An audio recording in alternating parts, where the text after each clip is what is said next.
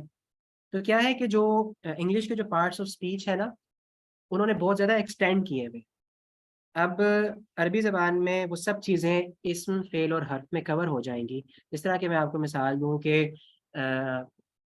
جو انگلش ہے اس میں ناؤن الگ ہے، پروناؤن الگ ہے، ایڈجیکٹیو الگ ہے، ایڈورب الگ ہے، لیکن یہ ساری چیزیں جو ہے وہ اسم کی کیٹیگری میں آ جائیں گی. ٹھیک ہے. اسی طرح کنجنکشنز، انٹرجنکشنز، پریپوزیشنز اور اس طرح کی جو یہ چیزیں ہیں، یہ ساری جو ہے وہ حرف میں کور ہو جائیں گی، اور ورب وغیرہ سارا یہ جو ہے یہ کور ہو جائے گا فعل کے اندر. تھوڑا سا میں صرف آپ کو تعارف کرواؤں گا ان تینوں چیزوں کا، ہلکا سا ٹچ ہم دیں گے، اور اس کے بعد کیا ہوگا کہ آگے ہم اس کو فائنڈ آؤٹ کریں گے. اسم کیا ہوتا ہے؟ اسم کو ہم انگلش میں کہتے ہیں ناؤن. بلکہ میں اس کے سامنے ہی لکھ دیتا ہوں یہاں پہ ناؤن. فعل ہوتا ہے ورب، اور حرف کی کوئی خاص کیٹیگری نہیں ہے. کنجنکشن، انٹرجنکشن اور یہ جو سب چیزیں ہیں میں نے آپ کو بتائی، پریپوزیشنز، یہ ساری کی ساری جو ہیں وہ حرف کی کیٹیگری میں آ جاتی ہیں. اچھا، اب ناؤن کیا ہوتا ہے؟ ہم سب بچپن سے پڑھتے آ رہے ہیں، اردو میں اسم پڑھتے آ رہے ہیں. کسی بھی جگہ، کسی بھی چیز، کسی بھی فرد کا نام جو ہے وہ کیا ہے؟ وہ اسم ہے، وہ ناؤن کہلاتا ہے. ناؤن کو یعنی کہ ہم کہہ سکتے ہیں کہ اٹس اے نیمنگ ورڈ، یعنی کہ جب بھی آپ کے سامنے کوئی کلمہ ہو اور وہ یا تو کسی فرد کا نام ہو، کسی جگہ کا نام ہو، کسی چیز کا نام ہو، تو ہم کیا کہیں گے کہ اس کو ہم اسم کی کیٹیگری میں ڈال دیں گے کہ یہ ہمارے پاس جو ہے اسم. لیکن یہ اتنا سمپل نہیں ہے. ٹھیک ہے. فعل کیا ہے؟ کسی بھی کام کا کرنا، جو ایکشن ہے اس کو ہم فعل کہتے ہیں، لیکن اس کے اندر زمانے کا تعلق پایا جانا لازمی ہے. جب بھی کسی کام کا ذکر ہوگا، اس کام کے کرنے یا ہونے کا، تو اس کے ساتھ زمانہ بھی پایا جائے، جس کو ہم ٹینسز کہتے ہیں، تو وہ کیا ہوگا؟ وہ فعل کی کیٹیگری میں آ جائے گا. حرف وہ چیز ہے کہ جس کا اپنا کوئی معنی نہیں ہوتا، لیکن وہ کیا کرتا ہے؟ وہ جملے کے اندر ربط پیدا کر دیتا ہے. جی ہاں، پریزنٹ، پاسٹ اور فیوچر یہی زمانہ کہلاتا ہے. ایک کوشچن ہے آپ سے، کائنڈلی اس کو آنسر کریں. کھانا، پینا، سونا، جاگنا اسم ہے یا فعل ہے؟ فعل.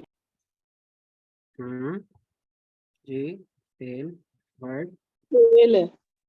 فعل ہے. جی فعل. اسم ہے یہ انگلش. جی ورڈ، اسم، ورڈ. جی اچھا، جو لوگ کہہ رہے ہیں کہ کھانا، پینا، سونا، جاگنا فعل ہے، یہ کس طرح فعل ہے؟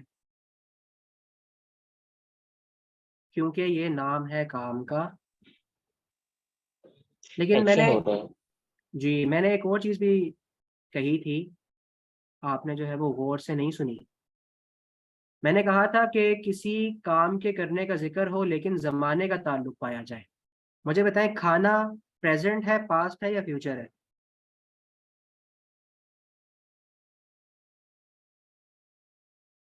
جی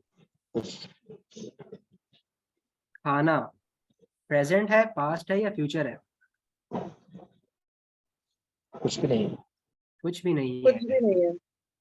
جی جی جی جی آج آپ نے ایک نئی چیز سیکھی ہے، اینڈ اٹس ویری انٹرسٹنگ. ہم لوگ عام طور پہ یہ سمجھتے ہیں کہ کھانا، پینا، سونا، جاگنا یہ کیا ہے؟ یہ ورب ہے، لیکن یہ ورب نہیں ہے، یہ اصل میں اسم کی کیٹیگری میں آتے ہیں. اسے اسم مصدر کہا جاتا ہے. اردو میں بھی ایسے ہی ہے. آپ نے یاد رکھنا ہے کہ جب بھی آپ فعل کا نام لیں گے تو فعل کے اندر لازمی زمانے کا تعلق پایا جائے، یا تو وہ کام پاسٹ میں ہو رہا ہو، پریزنٹ میں ہو، یا فیوچر میں. کھایا، اب کھایا جو ہے وہ اسم ہے یا فعل ہے؟ کھایا جی ورب ہے. کیوں ورب ہے؟ فیل ہے، جی زمانہ پایا جا رہا ہے. زمانہ پایا جا رہا ہے. کھایا یعنی کہ Past. پاسٹ میں، جی فعل پاسٹ. کھاتا ہوں پریزنٹ. کھاؤں گا، یہ سارے کیا ہے؟ یہ سارے جو ہیں یہ فعل ہے، یہ ورب ہے. لیکن کھانا یہ فعل نہیں ہے، یہ کھانے کا نام، یہ کیا ہے؟ ایکشن کا نام ہے. کھانا ایکشن کا نام ہے. جب ایکشن ہو جائے گا یا تو وہ پاسٹ میں ہوگا یا پریزنٹ میں ہوگا یا فیوچر میں ہوگا تو وہ پھر اسم نہیں کہلائے گا، وہ پھر فعل کہلائے گا. لیکن جو کسی ایکشن کا نام ہوتا ہے، اب کھانا جو ہے یہ ایکشن کا نام ہے. سونا ایکشن نہیں ہے، ایکشن کا نام ہے. پینا ایکشن بذات خود نہیں ہے، یہ ایکشن کا نام ہے. جی میں ریپیٹ کر رہا ہوں، آئی ایم ریپیٹنگ دس، غور سے سنیے گا. کھانا پینا سونا جاگنا بظاہر یہ ہمیں کیا لگتے ہیں کہ یہ وربس ہیں کیونکہ ان کے اندر ایکشن پایا جا رہا ہے. لیکن عربی زبان میں جو فعل کی تعریف ہے غور سے سنیے گا، وہ یہ ہے کہ کسی کام کا کرنا یا ہونا زمانے کے تعلق کے ساتھ پایا جائے. اور زمانہ کتنی قسم کا ہوتا ہے؟ 3 قسم کا ہوتا ہے: ماضی، حال اور مستقبل. پاسٹ، پریزنٹ اور فیوچر. کوئی کام ہو رہا ہے یا تو وہ ہو چکا ہے، یا وہ ہو رہا ہے، یا وہ ہوگا. ان تینوں کنڈیشنز میں کیا ہوگا کہ وہ فیل ہوگا. لیکن اگر یہ تینوں کنڈیشنز موجود نہیں ہیں تو پھر وہ فیل نہیں ہوگا. جیسا کہ کھانا، اس کی سب سے اچھی مثال یہ ہے کہ اردو زبان میں ان کے آخر میں نا لگتا ہے. یہ ایک پہچان ہے. کھانا پینا سونا جاگنا، اٹھنا بیٹھنا چلنا دوڑنا بھاگنا، سب کے آگے نا لگا ہوا ہے. اس کا مطلب ہے کہ یہ فیل نہیں ہے، یہ کیا ہے؟ یہ اسم ہے. اسے اسم مصدر کہا جاتا ہے. اسے مصدر سے مراد یہ ہے کہ اس سے آگے پھر فعل بنتا ہے. اصل میں اس میں مصدر ہوتا ہے اور اس میں مصدر جو ہے وہ آگے چل کے فعل بناتے ہیں. انشاءاللہ تفصیل سے ہم یہ سب چیزیں ڈسکس کریں گے. آخری بات میں کرنے جا رہا ہوں، ہم نے جو ہے کیا کیا، کلمے کی 3 اقسام پڑھ لیں. یعنی کہ جو کلمہ کیا ہوتا ہے وہ بامانی لفظ ہوتا ہے اور اس کی 3 اقسام ہے: اسم، فعل اور حرف. اسم کیا ہے؟ کسی جگہ کسی چیز، جو نیمنگ ورڈز ہیں، اور کسی جگہ کا، کسی چیز کا، کسی فرد کا نام اور کسی کام کا نام. ایک اور چیز آپ نے سیکھ لی کہ کام کا نام بھی کیا ہے؟ وہ بھی اس میں ہی آتا ہے. جی میں لکھ دیتا ہوں، میں اپنی بات کمپلیٹ کر کے یہاں پہ اس کی ڈیفینیشن لکھ دیتا ہوں. بلکہ ساتھ ساتھ میں لکھ ہی دیتا ہوں. اسم کی تو آپ کو پتہ ہوگی، پھر بھی میں آپ کے سامنے لکھ دیتا ہوں کہ کسی فرد، جگہ، چیز یا، یہ میں تھوڑا سا الگ کر کے لکھ رہا ہوں تاکہ یہ چیز آپ کے ذہن میں رہے، کام کا نام اسم ہے. یہ اسم کی ڈیفینیشن ہے: کسی فرد، جگہ، چیز یا کام کا نام اسم ہے. ٹھیک ہے، اس کو میں آپ کے سامنے یہاں پہ ہائی لائٹ بھی کر دیتا ہوں. اچھا، دوسرا فعل کیا ہوتا ہے؟ فعل ہے کسی کام کا کرنا یا ہونا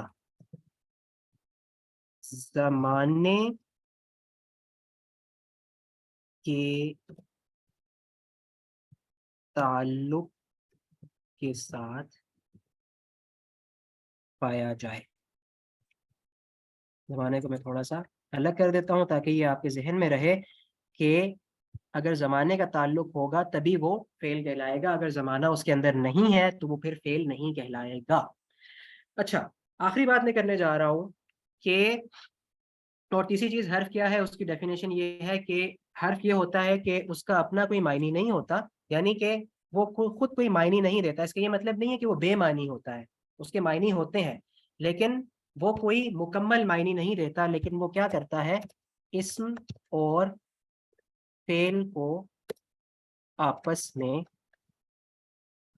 ملاتا ہے. جیسا کہ مختلف الفاظ ہیں: کو، میں، سے، پر، تک،